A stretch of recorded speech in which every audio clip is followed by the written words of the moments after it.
నమస్కారం అండి. ఇవాళ సంస్కృతం అంటే ఏంటో తెలుసుకుందాము. సంస్కృతం అంటే సమ్యక్కృతం సంస్కృతం, ఏదైతే మంచిగా చేయబడిందో అది సంస్కృతం. ఎందుకు సంస్కృతానికి ఇంత విలువ అంటే, ఏ శ్లోకాలైనా, ఏ గ్రంథాలైనా, ఏ పురాణాలైనా, ఏ వేదాలైనా సంస్కృతంలోనే ఉంటాయి. ఎందుకంటే అవి దేవభాషా సంస్కృతం, దేశభాషా సంస్కృతం, హృదయ భాషా సంస్కృతం అని ఊరికే అనలేదు. ఎందుకంటే సంస్కృతం మాట్లాడితే రాని వాళ్ళకు కూడా అర్థమవుతుంది. అందుకనే హృదయ భాషా సంస్కృతం అని అన్నారు. కానీ ఎందుకు మరి వేదాలు శాస్త్రాలు తెలుగులో ఎందుకు లేవు, హిందీలో ఎందుకు లేవు?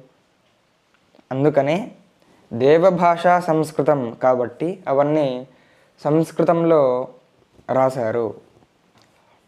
కానీ వేదాలు ఏవైతే ఉన్నాయో అవి అపౌరుషేయం.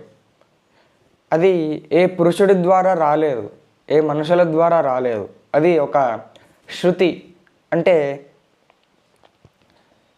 ఆకాశంలో ఉండే శబ్దాలు ఏవైతే ఉంటాయో దాని ద్వారా అవి పుస్తకాల్లోకి వచ్చాయి. వేదాలు అనేవి అవి రచించలేదు, ఎవరూ రచించలేదు వేదాలని. అవి అలా ఆకాశంలో ఉన్నాయి. దాన్ని ఋషులు విని పుస్తకంలో రాశారు. దాన్నే శృతి అని అంటారు. కానీ అవన్నీ సంస్కృతంలోనే ఉంటాయి. అందుకనే సంస్కృతం అనేది ఒక దేవభాష సంస్కృతం. దాని తర్వాత ఏంటంటే, ఎవరికైతే సంస్కృతం అర్థమవుతుందో, ఎవరైతే మాట్లాడగలుగుతారో వాళ్ళకి సంస్కృతి అనేది కూడా అర్థమవుతుంది. సంస్కృతి అంటే సంస్కృతం అనేది మనం సంభాషించేది. సంస్కృతి అంటే మనం నిత్యంగా ఆచరించేది.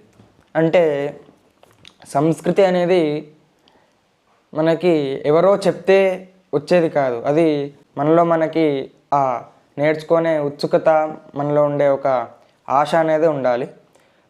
అది ఉంటేనే మనకి ఏదైనా అబ్బుతుంది. ధన్యవాదాలు.